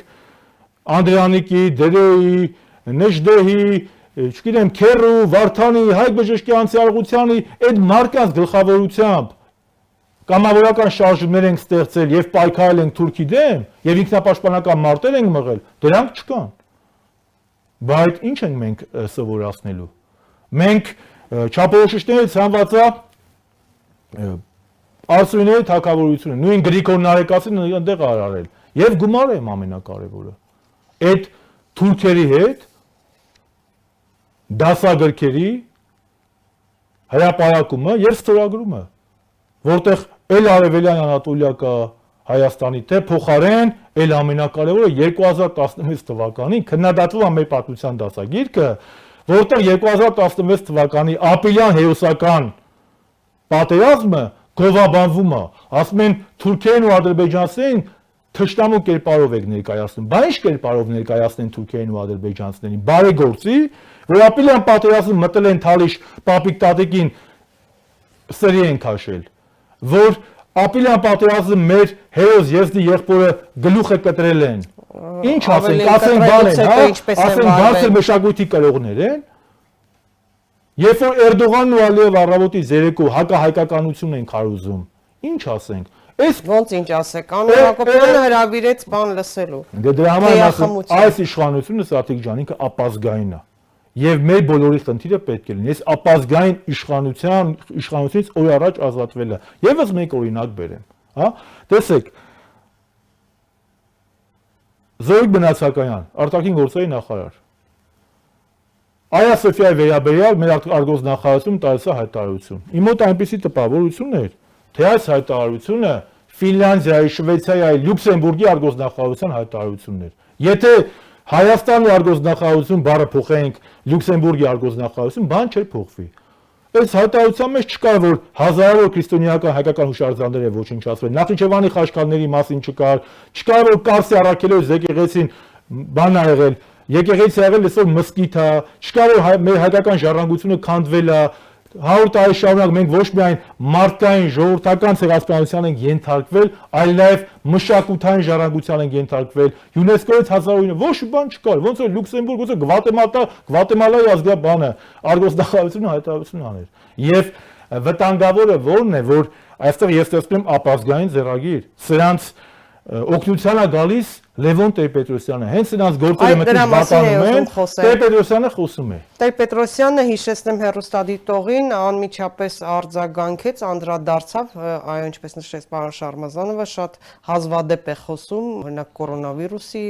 ժամանակ եւ հիմա կրթական չափորոշիչների շուրջ ընթացող բանավեճի վերաբերյալ գրել է մեջբերեմ խոսքը բանավեճից տպավորություն է ստեղծվում, որ խորհրդային տարիների գրեհիկ մատերիալիստական պատմագիտությանը Հայաստանի անկախությունից ի վեր փոխարինելու է գալիս ավելի գավառական, չափազանց վտանգավոր հայդատական պատմագիտությունը։ Նիկոլայոս Ադոնցի, Հակոբ Մանանդյանի, Սուրեն Երեմյանի եւ Գագիկ Սարգսյանի նման հսկաներ ունեցող հայ պատմագիտությունը իրավունք չունի իջնելու այս մակարդակին, որով ըստ էության մենք հավասարվում ենք Ադրբեջանի եւ Թուրքիայի պատմագիտությանը։ Եթե թուրքերն ու ադրբեջանցիները պատմությունը կեղծում են, դա չի նշանակում, որ մենք պետք է կեղծիքների դիմենք։ Չեմ ուզում ավելի խիստ բառեր օգտագործել, բայց սա ոչ այլ ինչ է, քան ազգային խայտարակություն, ամենևին ոչ վայել հիրավի փառահեղ պատմություն ունեցող հայ ժողովրդի հազվագյուտ ազգերից մեկի համար, որ պատմություն է ունեցել ավելի քան 2500 տարի առաջ եւ այսօր էլ պետություն ունի։ Իդեպ հեռուստադիտողին նաեւ հիշեցնեմ, որ Երևանի Պետական Համալսարանի հայոց պատմության ամբիոնի վարիչ պատմական գիտությունների դոկտոր պրոֆեսոր Արտակ Մովսիսյանին ժամանակին դեռևս 92 թվականին, երբ հրատարակվել էր Արտակ Մովսիսյանի հնագույն պետությունը Հայաստանում Արարատա աշխատությունը, որում գիտականորեն ապացուցվում էր դեռևս 28-ից 27-րդ դարերում Հայաստանում ստեղծված հնագույն պետության փաստը եւ ոչ ավելի քան 2500 տարվա, այլ 5000 տարվա Լևոն Տեր-Պետրոսյանն այն ժամանակ նախագահ էր եւ Հայաստան հիմնադրամի հոգաբարձուների խորհրդի նախագահ պարգևատրել է Արտակ Մովսիսյանի աշխատության համար։ Հիմա տարիներ անց պարզվեց, որ ըստ Լևոն Տեր-Պետրոսյանի ունենք ոչ թե 5000 տարվա, այլ 2500 տարվա պատմություն։ Տեսեք, Արգետ Կիսայանյան, Տեր-Պետրոսյանը բանասիրության դոկտոր է, բանասիրական գիտությունների դոկտոր է։ Ես սպասում եմ, որ պարոն Տեր-Պետրոսյանը որպես բանասիրության դոկտոր իր փորձագիտական, մասնագիտական գնահատականը կտա հայ գրականության չափորոշիչների վերաբերյալ, որտեղ ըստ գրականագետների խորենացի, ասենք վաղ շրջանի միջնադարյան գրականությունից չկա, ավելին գրականությունից հանվել է հայ բառը։ Բայց Տեր-Պետրոսյանը գնաց իրեն հաճելի ճանապարհով, ավելի քաղաքականացնելու ճանապարհ օգնություն գալու Նիկոլ Փաշինյանին, եւ երբ որ ինքը ասում է չի կարելի կեղծել պատմությունը եւ չի կարելի համեմատվել Ադրբեջանի ու Թուրքիայի հետ, ինքը ճիշտ է ասում, բայց նույն բանը անում է հենց ինքը։ Տեսեք, Ադրբեջանը կեղծել մեր պատմությունը, Ադրբեջանը երկրորներ են։ Մենք գիտենք, որ Ադրբեջան առհասարակ բառը 18 թվականին է առաջացել մայիսին։ Գիտենք, որ ադրբեջանցիներ էթնոնիմը ինքը մինչև 1936-ը չի էլ օգտագործվել, եղել են կովկասյան թուրքեր կամ կովկասյան թաթարներ կամ ուղղակի թաթարներ, եւ միայն 1936-ի սահմանադրությամբ է ադրբեջանցին որպես ազգություն համարվել էթնոս։ Մենք գիտենք, որ ադրբեջանցիները դրանք նույն թուրքական ցեղերն են, որոնք 11-12-րդ դարից արդեն նոր թուրքական ցեղերը ներթափանցեցին Կովկաս, մինչև այդ դրանք որևէ կապ չեն ունեցել այս տարածքների հետ։ Մենք գիտենք, որ Արցախը եւ մինչև Արաքսի եւ Կուրի միացման հատման վայրը դա պատմական Հայաստան է, դրա մասին խոսում են, սա որպես պատմաբան ասեմ, հունահռոմեական պատմիչները, Ստրաբոնը, Դիոն Կասիուսը, Պոլիբիոսը, Պլատոնեոսը եւ այլն։ Հիմա Տեր-Պետրոսյանն ինչ է ասում։ Տեր-Պետրոսյանն ասում է, մեր պատմությունը սկսվում է Երևանդունիների թագավորությունից։ Իսկ 2500 տարի հետ են գնում, 580 թվականին Երևան Սակավայրակացը դառնում Հայաստանի թագավոր, նույնիսկ դա Սկայորդուն չի համարում Հայաստանի թագավոր, ասենք այս մարդը ասում է, որ մինչև Երևանդունիների թագավորությունը, մենք չենք ունեցել պետականություն։ Իսկ ինքը համարում է, որ Վանի թագավորությունը, այսինքն Ուրարտուն հայկական չի, այո, Հայաստան, որը 15-13 դարը մեր թվակությունից առաջ հայկական չի, Արմանին հայկական չի, Արատտան հայկական չի։ Դե ամեն դեպքում հիշում եք, պարոն Շարմազանով, Լևոն Տեր-Պետրոսյանը նույն անձն էր, ով հայտարարում էր, որ պատմությունը կեղծ գիտություն է, ազգային գաղափարախոսությունը կեղծ կատեգորիա։ Այո, եւս մեկ կարևոր բան ասեմ։ Մենք ունենք ազգային գաղափարության հետ կապված։ Մենք ունենք ազգային եկեղեցի, հայ առաքելական սուրբ եկեղեցի։ Մենք ունենք հասարակ թվական, այսինքն այսօրվա 2020 թվական, եւ ունենք հայոց բուն թվական։ Եվ ըստ եկեղեցու պաշտոնական օրացույցի հայոց բուն թվականը սկսվում է 2492 թվականին, երբ Հայկը հաղթել է Բելին։ Այսինքն եկեղեցու պաշտոնական ուրախացուցով մենք կամ 4500, այսինքն 2492-ին գումարում ենք 2020, նոր սա մեր հայոց բուն թվականն է։ Լևոն Տեր-Պետրոսյանը մերժում է նույնիսկ հայոց եկեղեցու կողմից հաստատված հայոց բուն թվականը։ Նրանք հայ գնահապետին, որին Մովսես խորհրդացին է, մեր պատմահայ խորհրդացին է, որ մենք իրանից ենք սիրում, սրանք հեքիաթ են համարում։ Հասկանում եք абսուրդը որն է։ Ինչի պետք է օրինակ, ես շատ հարգում եմ բոլոր ազգերին։ Հрьяանը դուք պատկերացնում եք Նատանյահուն, որը Իսրայելի ղեկավարն է, Դավիթ թագավորին կամ Սողոմոնին համարել որպես հեքիաթային կերպար, ինչպես Տեր-Պետրոսյանն ու այսօրվա իշխանությունները հայ գնահապետին են համարել որպես հեքիաթային կերպար։ Բզիկ կանեին։ Հասկանում եք, մենք ուր ենք հասել, որ մենք մեր պաշտոնական պատմագրությունը մի կողմ ենք դնում եւ ավելի հասանելի բան ասեմ մեր ժողովրդի հետ։ 2008 Երևանը հիմնադրվել է մեր թվարկությունից առաջ 782 թվականին, ճիշտ է։ 2800-ամյա պատմություն առնվազն, ճիշտ է թե չէ։ 2800 տարին եք տոնել։ Այսինքն եթե Լևոն Տեր-Պետրոսյանն ասում է մենք ունենք 2500 տա պատմություն, նշանակում է որ Երևանը 2800-ամյա պատմություն, ինքը կրկնում է Ալիևի թեզը, որ Երևանը հայկական չի, պարզապես մի տարբերությամբ որ Ալիևն ասում է Երևանը ադրբեջանական պատմական հող է, Տեր-Պետրոսյանն էլ ասում է Երևանը հայկական չի։ Եթե դու ասում ես 2500 տարվա պատմություն ունես, իսկ քո մայրաքաղաքը պաշտոնապես ըստ Սեպագի արձանագրության 2800-ամյա է, ընկեր ջան, այս ո՞նց հասկանանք։ Ու սա ասում այն պետության առաջին նախագահը։ Սա նշանակում է, որ այո, այսօր իշխանության են եկել ապազգային արժեքային համակարգի կրողները Նիկոլ Փաշինյանի տեսքով։ Նպատակը Հայաստանը դարձնել լիբերալ, գլոբալիզացված, ազգային ինքնությունից ու ազգային դեմքից զերծ պետություն։ Հերթական ինչ-որ մի հատ պետություն, որտեղ չկա ազգային նկարագիր։ Դուք տեսել եք մի հատ ազգային հարցում Հրեշե իշխանությունը դեպքում նման իրավիճակում ոչ Արցախը արժեք կունենա որևէ բան արժեք հայ մարդ ընդհանրապես որևէ բան։ Բայց հենց դա եմ ասում ուշադրություն սևեռենք հետևյալ մտքի վրա, երբ Բոլտոնը գալիս է 18 թվականին Հայաստան, եւ Նիկոլի ներկայությամբ հայտարարում է, որ մենք պետք է մեր ազգային գաղափարներից հրաժարվենք։ Ո՞րն է մեր ազգային գաղափարը։ Դա Արցախն է, դա եկեղեցին է, դա ցեղասպանության միջազգային ճանաչումն է, դա մեր ընտանիքի մոդելն է ավանդական, ճիշտ է, դա մեր դպրոցն է։ Հիմա այս մարդը ասում անգեր ջան, այս պատմությունը սուտ է։ Ինչ հայ գնահապետը դա հեքիաթ է, ինչ եկեղեցու օրացույց, ինչ երբ ունի Երևան։ 2500 տարվա պատմություն է, մենք եկվոր ենք, ու երբ որ ինքը Մանանցյանի անունը տալիս է, ինքը այնտեղ տալիս է մի շարք պատմաբանների անուն, որոնց մի մասը հայ ժողովրդի եկվոր լինելու գաղափարի կողմնակից են։ Մեր պատմությունն գալիս է խորենացուց։ Եվ ես կրկնում եմ, այս ամեն ինչը որ տեսնում ենք, ակնհայտ է, սա մեր թշնամիները կօգտագործեն։ Դուք պատկերացնում եք Ադրբեջանում մեկը կարդա կամ Թուրքիայում Տեր-Պետրոսյանի թեզը ու վերնագիր գրի, ասի բավոր ասում ենք Երևանը հայկական չի, 2800-ամյա Երևանը մարդը ասում է 2500, 300 տարի առաջ բա ովքեր են եղել։ Սրանք Երևանի հետ կապ չունեն։ Եթե Երևանի հետ կապ չունեն, ուրեմն Արարատյան դաշտավարի հետ կապ չունեն։ Եթե Արարատյան դաշտավարի հետ կապ չունեն, ուրեմն Հայաստանի հետ կապ չունեն։ Լավ, Լևոն Տեր-Պետրոսյանն ինչի է գնում նման քայլի։ Տեսակ կորոնավիրուսի թեժ օրերին, այն լարված օրերին, հա, սկզբում, երբ որ արտակարգ դրություն հայտարարվեց եւ փորձագետները, ոլորտի մասնագետները, հասարակական քաղաքական գործիչներ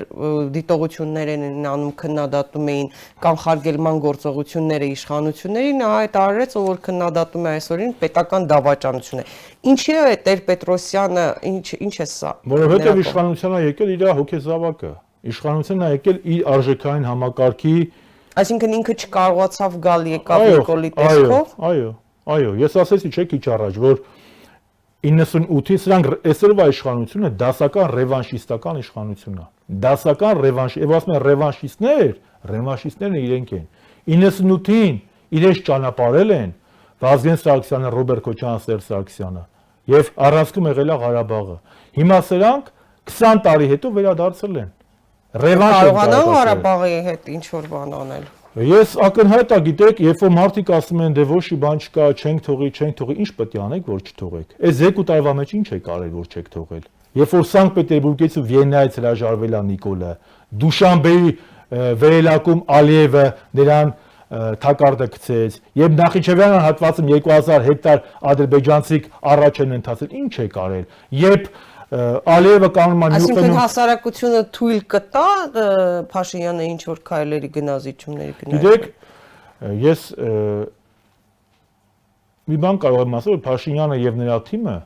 եւ նրան օժանդակող արևմտյան համապատասխան կառույցներ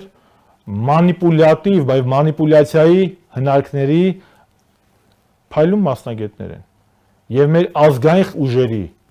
ազգային էլիտաների, քաղաքական կուսակցությունների խնդիրը պետք է լինի ոչ թե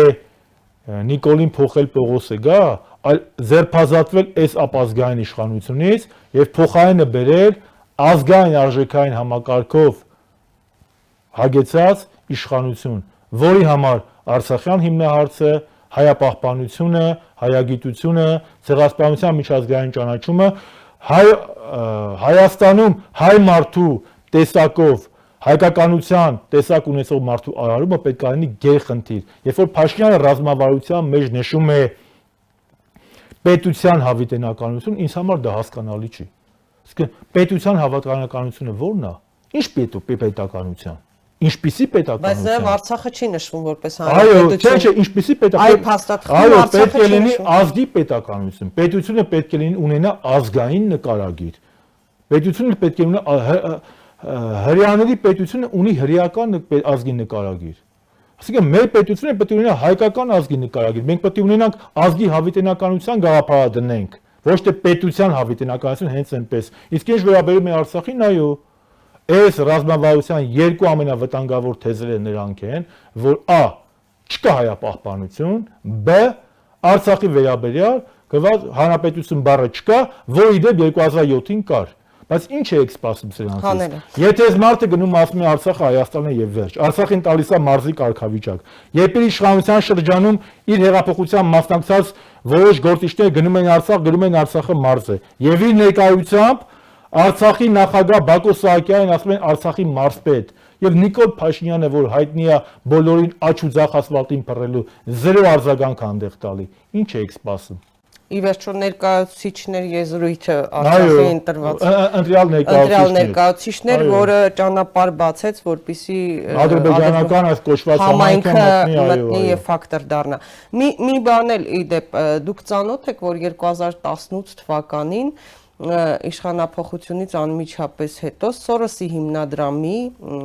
հայաստանյան գրասենյակի բացհասարակությունների հիմնադրամի կողմից նախաձեռնվեց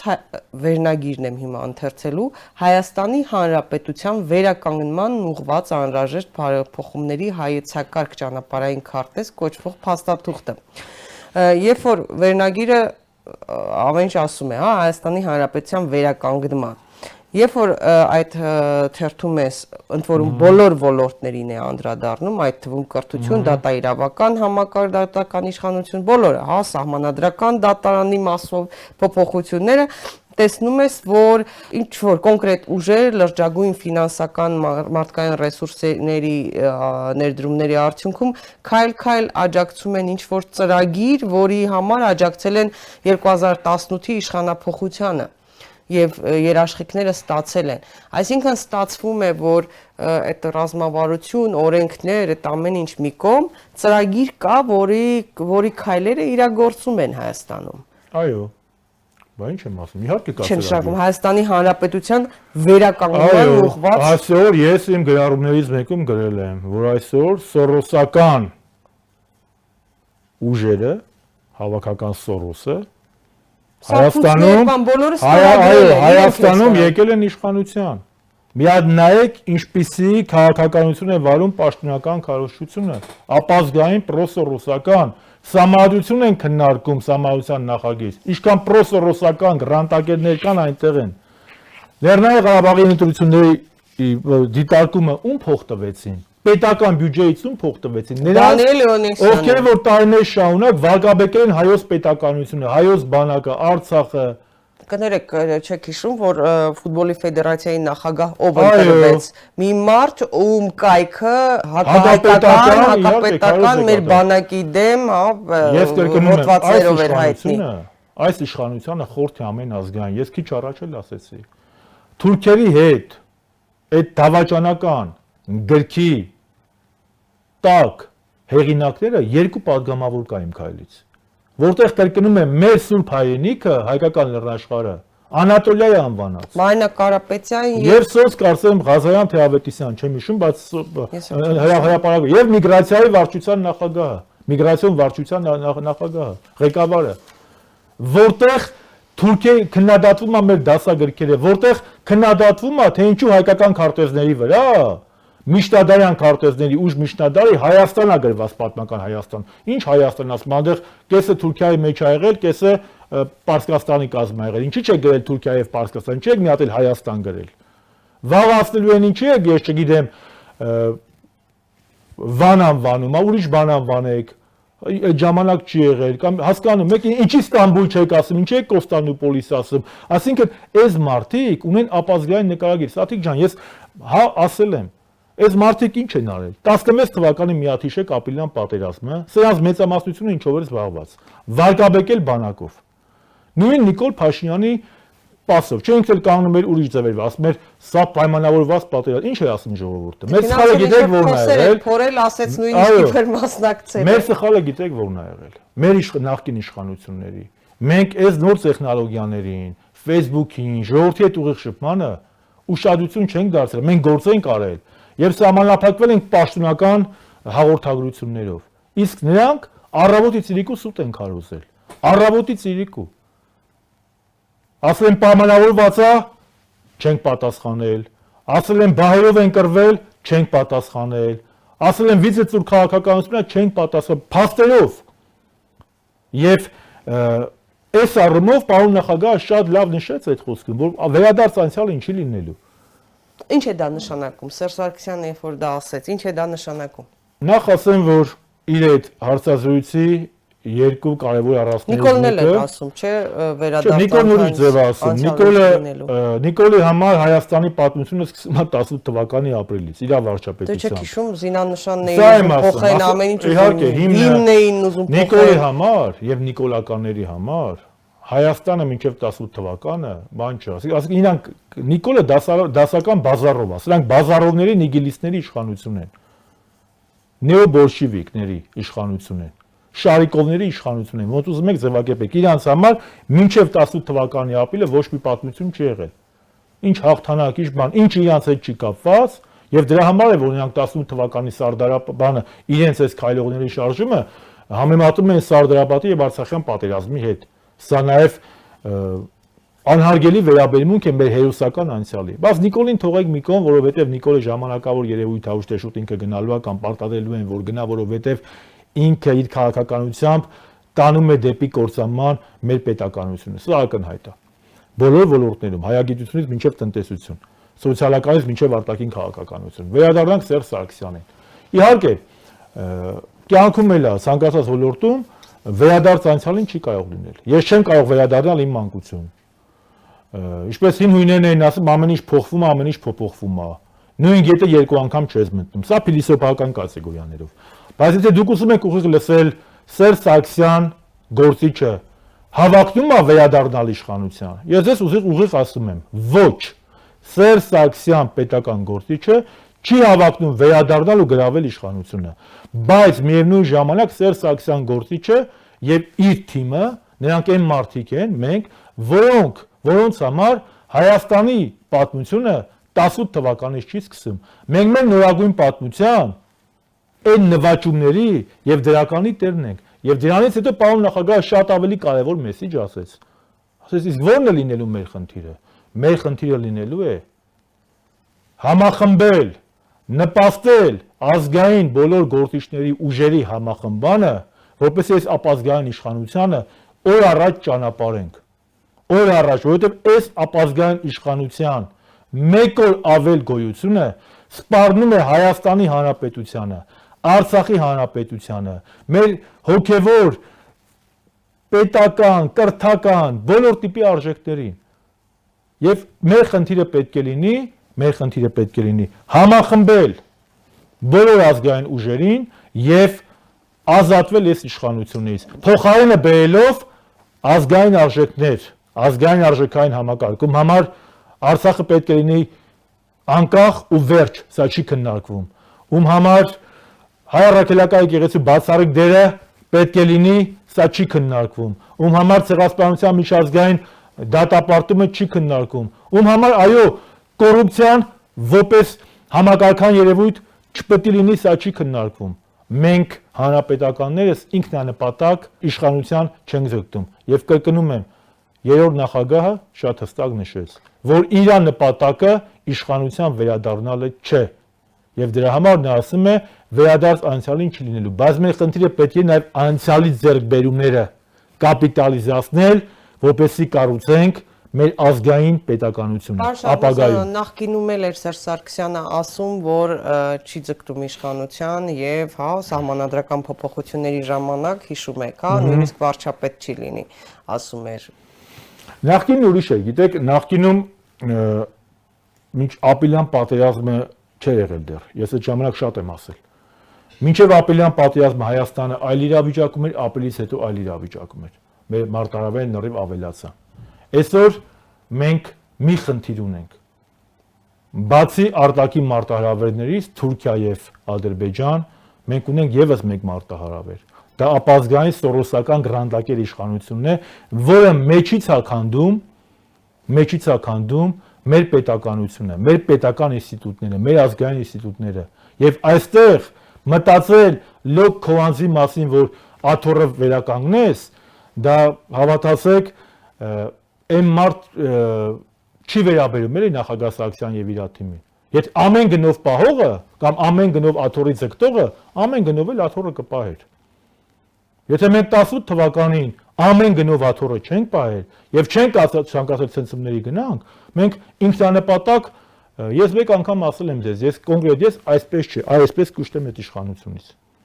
Իրա բոլոր բացասական հետևանքներով։ Բայց կրկնում եմ, այսօր կա շատ ավելի կարևոր խնդիր։ Մենք ունենք երկու սպառնալիք, Թուրքիա եւ Ադրբեջան, եւ մի ապաշնոր կառավարություն, որը ոչ միայն չի պատկերացնում այդ սպառնալիքը, այլ օր-օրի թույլատնում է պետականությունը, օր-օրի բոլոր ոլորտներում եւ պոպուլիզմի հետևից տանելով էս նույնիսկ այս ընթացքում Տավուշյան դեպքերը իրենք լավ կետ էին, որպեսի օրվա իշխանությունը ինքը սթափվեր եւ նոր կետից սկսեր։ Բայց նույնիսկ Տավուշյան դեպքերի ժամանակ սրանք այս իշխանությունը կանգ չառավ, նրանք շարունակում են նոր թափով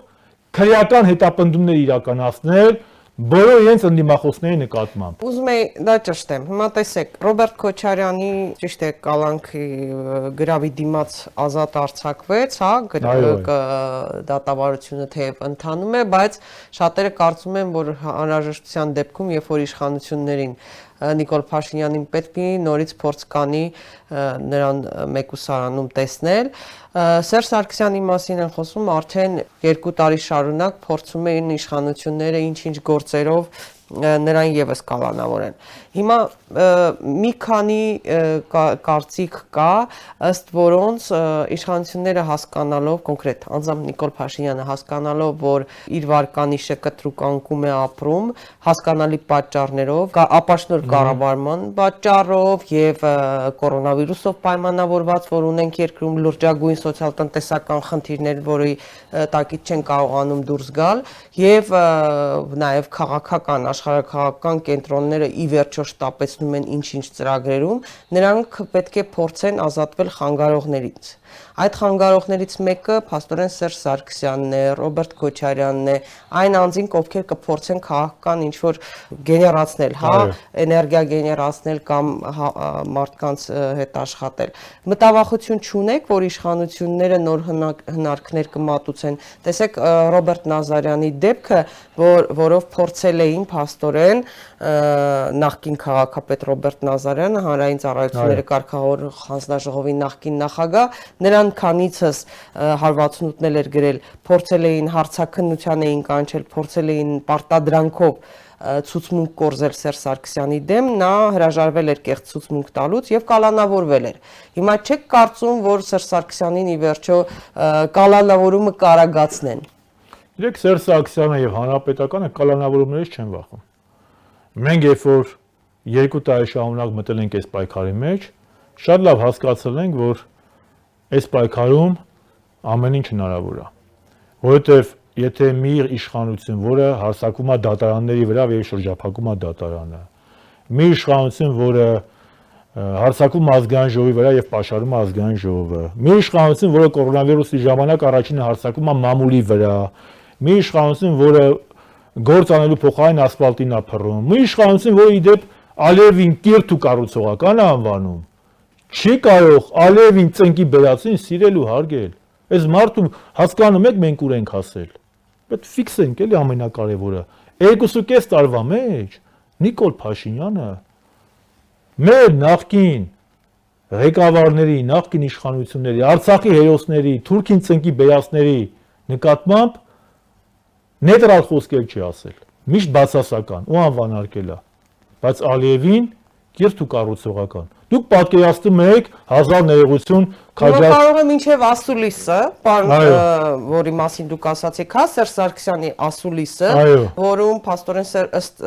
ինչպես նշեց Սերժ Սարգսյանը 2018-ից է խոսելու, այդ իշխանափոխության հեղափոխության գործընթացներից ապրիլյանից է խոսելու բազմաթիվ հարցերի մասին է խոսելու, ասուլիս է լինելու ի վերջո, հա, ինչը ենթադրում է բազմաթիվ լրագրողների ներկայություն։ Իշխանությունները ի վերջո մտավախություն կունենան եւ կարագացնեն, արտակարգ դրություն էլ սահմանված է, երկարաձգվել է ու չեք կարծում, որ կարող են ձերբակալել։ Ես մեկ առիթով ասել եմ, կարծեմ ձեր եթերում եմ ասել մի տարի առաջ։ Նրանք, ովքեր որ պայքարում են, պետք է պատրաստ լինեն, որ Նիկոլ Փաշինյանին պատճառ եւ իրավական հիմք անհրաժեշտ չի այս կամ այն գործին ձերբակալելու համար։ Այսքան ժամանակ ում են ձերբակալել օրինական։ Ինչի Քոչարյանի գործը օրինական է, Սերժ Սարգսյանի գործը որ կարել են օրինական է, ով մուծվում է իրանց հիմնադրամին, Պուպուշա, ով չի մուծվում խոսում է հիմնադրամին չէ, հիմնադրամներին։ Հիմնադրամներին, այո, հիմնադրամները մի քանի հիմնադրամներ է ղեկավարում։ Մենք պատրաստ ենք։ Գալ մի անգամ ասել եմ, Սերժ Սարգսյանը Թուրքից չի վախեցել։ Հաստատ պոպուլիստ Նիկոլից չի վախենում։ Երկրորդը, Հանրապետական կուսակցությունը ինքը պայքարով անցած կուսակցությունն է։ Մեր ղեկավարները Աշոտ Նավասարդյանն ու Անդրանիկ Մարգարյանը սովետական գուլակներում են նստել, սովետական բանտերում են նստել, բացի իրաց անկախության գաղափարից չեն հրաժարվել։ Իսկ մեծ հաջորդ երկու ղեկավարները Սպայապետ Վազգենն ու Սերժ Սարգսյանը մահի աշկերին նայելով ծնկի են բերել Թուրքին։ Իմ եւ իմ ընկերների աշկերում կա 4 հզոր լիդերների օրինակը եւ մեզ վախացնել անհնար է։ Այդ իմաստով, եթե իրան թվում է, որ Սերժ Սարգսյանին վաղը կձերբակալի, հաջորդ օրը Շարվազանովին, մյուս օրը Աշոտյանին, դրանով ինքը հարց է լուծելու, չի լուծելու։ Նիկոլ Փաշինյանը դատապարտված է պարտության, որովհետև ինքը դեմ է դուրս եկել ոչ թե Հանրապետականին, Քոչարյանին, ինքը դեմ է դուրս եկել Հայաստանի Հանրապետությանը, ինքը դեմ է դուրս եկել հայից հայկական ազգային նկարագրին, ինքա դեմ է դուրս եկել հայ ազգային եկեղեցուն, ինքա դեմ է դուրս եկել ազգային մոտեցմանը Ղարաբաղյան հարցում եւ հենց այդ պատճառով ինքը պարտվելու է, ինքը Ալիևին կիրթ է համարել, հերոսներին անվանարկել, ինքը տրանսգենդերին իր պաշտպանության տակ է առել, բայց եկեղեցին իր կողմնակիցները քարկոծել։ Սա է Նիկոլ Փաշինյանի իշխանությունը։ Դրա համար, ինչպես ժամանակին ասում էր հռոմեացի կոնսուլ Կատո Նավակը, Կարթագենը պետք է կործանվի։ Նիկոլի Կարթագենը ուշ թե շուտ պետք է կործանվի։ Սերժ Սարգսյանը նաև ասաց երեկ, որ առողջ ուժերի համախմբում պետք է լինի։ Ովքեր են այդ ուժերը, ինչ դերակատարում պետք է ունենան Հանրապետական կուսակցությունը եւ անձամբ Սերժ Սարգսյանը։ Իհարկե, մենք ակնհայտ է, որ այսօր Հանրապետական կուսակցությունը արտախորհրդարանական ընդդիմության եւ առհասարակ ընդդիմադիր դաշտի ամենառանցքահայց ուժերից մեկն է։ Ինստիտուցիոնալ կուսակցությունը ունի թիմ, ունի քաղաքական գործիչներ, տարածքային կառույցներ եւ ամենակարևորը համակիրներ։ Եվ երիտասարդներ, որոնք համալրում են կուսակցությունը, սա շատ կարևոր է։ Ակնհայտ է, որ Նիկոլ Փաշինյանի եւ նրա կողմնակիցների քննադատությունը առ Հանրապետական կուսակցություն ապացուցեցին մի բան, որ երբ որ շատերը մտածում էին, որ իշխանափոխությունից հետո Հանրապետականը որպես ազդեցիկ քաղաքական միավոր այլևս չի լինի, ինչպես ՀՀՇ-ի հետ տեղի ունեցավ, շատերը սխալվեցին։ Հանրապետականը կա, լինելու է եւ արարելու է ազգային Հայաստանի համար։ Ինչպես նախկինում ասում էր Աշոտ Նավասարդյանը, Հանրապետական կուսակցությունը ազգային պետության կերտման կուսակցություն է։ Եվ այս Հանրապետական կուսակցությունը, որտեղ հիմնականում եւ մեծի մասամբ մնացել են ազգային գործիչներ, պայքարող գործիչներ, այլ ոչ թե մարդիկ, ովքեր որ փողի կամ պաշտոնի համար են մտել այս կամ այն կուսակցություն, ապացուցել եւ ունենք առաքելություն։ Երկրորդը, կան այլ կուսակցություններ, իհարկե կան։ Հայեղափոխական դաշնակցություն, որը իր կենսագրությամբ ապացուցել է, որ ինքը ազգային արժեք է, կան նոր ստեղծված կուսակցություններ, իհարկե կան պետական գործիչներ, որոնք անելիք ունեն, իհարկե ունեն։ Ես կարծում եմ, որ բոլոր նրանք, ովքեր այս 30 տարվա ընթացքում քիչ թե շատ օժանդակել են հայոց պետականության կայացմանը, քիչ թե շատ իրենց դերակատարումն են ունեցել թուրքերի ու ադրբեջանցիների դեմ պայքարում ու այդ հաղթանակում, պետք է կրավորական կեցվածք չցուցաբերեն։ Կրկնում եմ, լինելով կուսակցական, ես կուսակցամոլ չեմ։ Խնդիրը ամենևին հնի վերադարձը չի։ Խնդիրը ամենևին վերմակը մեր վրա գցելը չի։ Գիծը հասնում է Ռուբիկոնը, քաշված է ազգային, ապազգային։ Եվ բոլոր նրանց համար, ում համար մեր եկեղեցին, մեր դպրոցը, այն նահատակված տղերքը, մեր իրականացած աշխատանքը արժեք են, պետք է համախմբվեն։ Հիմա ես չեմ ուզում այնպեսի տպավորություն ստեղծվի։ Պարոն Շարմազանով, փողոցային պայքարի են դուրս գալու մարդիկ, արտահերթ խորհրդարանական ընտրությունների միջոցով, ի վերջո Փաշինյանը եւս մեկ ամսով երկարաձգեց արտակարգ դրությունը, նաեւ նշվեց, որ հույս ունեն, որ սա վերջինը կլինի, բայց նաև դրանից առաջ խոստացել էին, որ կարող է նաև, այսպես ասած, չէին բացառել ավելի, ճիշտ որ կարող է մի տարուց ավել էլ, հա, շարունակվի։ Նախ անվերջ չի կարող այս արտակարգությունը շարունակվել։ Բոլոր օրինական միջոցները պետք է օգտագործել, բոլոր զինանոցում արկա բոլոր օրինական միջոցները, այստեղ ես երկրորդ նախագահի հետ համամիտ եմ, որ սեղանին դրված են բոլոր օրինական միջոցների կիրառման մարտավարությունը, ուժերը շատ են, գնալով սթափվող քաղաքացիների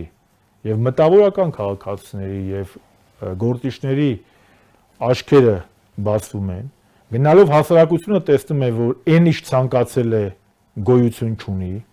գնալով մարդիկ տեսնում են, որ սառնարանի դուռը բացում են, ավելի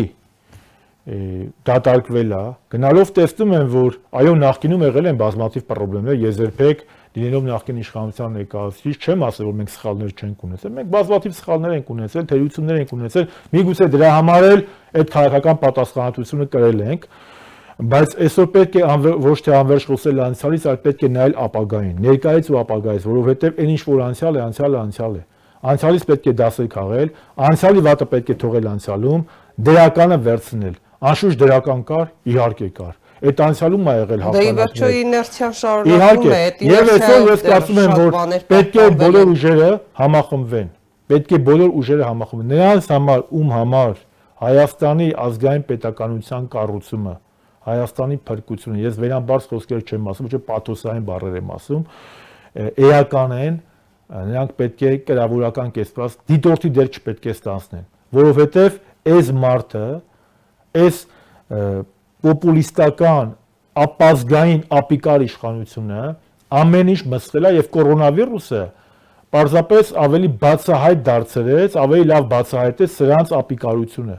Տեսեք, Հայաստանի Հանրապետությունը ընդամենը երկու սահման ունի, երկու պետության հետ, Իրանի եւ Վրաստանի։ Ծով չունենք։ Վրաստանը ունի սահմաններ, որը բոլորը բաց են։ Պլյուս դրան ունի ծով սև ծովով։ Նավահանգիստներ։ Մենակ Բաթումն ու Փոթին հերիք են։ Հիմա տեսեք, ոնց է պատահում Նիկոլն ասում է դե ժողովուրդն է մեղավոր։ Դժվար է, չէ՞, որ հույներին, վրացիներին ավելի կազմակերպված համարել, քան հայերին։ Մենք նմանատիպ ժողովուրդ ենք։ Ոնց է լինում, որ Վրաստանում նույնիսկ 100-ի հասնող մահեր չկան, իսկ Հայաստանում արդեն 1000-ին է մոտենում։ Ոնց է լինում, որ Վրաստանի կառավարությունը պատրաստվում է նոյեմբերից մինչև փետրվար ժողովրդի կոմունալ ծախսերը փոխհատուցել, կրկնում եմ ժողովուրդը։ Հիմա նոր հայտարարել է, Վրաստանի վարչապետը հայտարարել է, որ նոյեմբերից մինչև փետրվար ներառյալ 200 կիլովատ էլեկտրաէներգիան եւ այդքան էլ մոտավորապես այդ չափի էլ գազի ժողովրդի վճարները պետությունը կառավարությունը փոխհատուցում է։ Իսկ մեր կառավարությունը Փաշինյանի գլխավորությամբ ժողովրդին սարքել է դիմակ չկրելու համար տուգանքի մատերիալ։ Այդ ո՞նց է լինում։ Բա լավ ու վատ կառավարությունները, Սաթիկ ջան, այդ ժամանակ են երևում։ Այդ որ կանոնում ասում է, ինք ժողովուրդն է մեղավոր, բայց ինչ անեմ, գիտեք ինչից է այդպես եղել։ Որովհետև Վրաստանի կառավարությունը, Հունաստանի կառավարությունը, Վրաստանի վարչապետը, Հունաստանի վարչապետը կորոնավիրուսի պանդեմիայի ժամանակ ոչ ծառից ծառ էին թռնում կերաս էին հավաքում, ոչ սելֆի էին անում, ոչ հանրահավաք էին անում, ոչ էլ հանրաքվե էին անում։ Դրա ոչ էլ լայքեր էին անում ու լայվեր էին անում ու լայքերն էին հաշվում, այլ մարդիկ նստած գործ էին անում։ Դրա համար էլ այս պատկերն է, երբ որ դու չես զբաղվում քո գործով, այսպես է լինում։ Ինքը ինքնահոսի է թողել։ Եվ այո, այս մահերի քաղաքական պատասխանատուն այս ապիկալ իշխանություններն է։ Շնորհակալ եմ պարոն Շարմազանով։ Հարգելի հեռուստադիտող, իմ հյուրն էր Ազգային ժողովի նախկին փոխնախագահ, Հանրապետական կուսակցության գործադիր մարմնի անդամ Էդուարդ Շարմազանովը։ Կհանդիպենք։ Բարի գիշեր։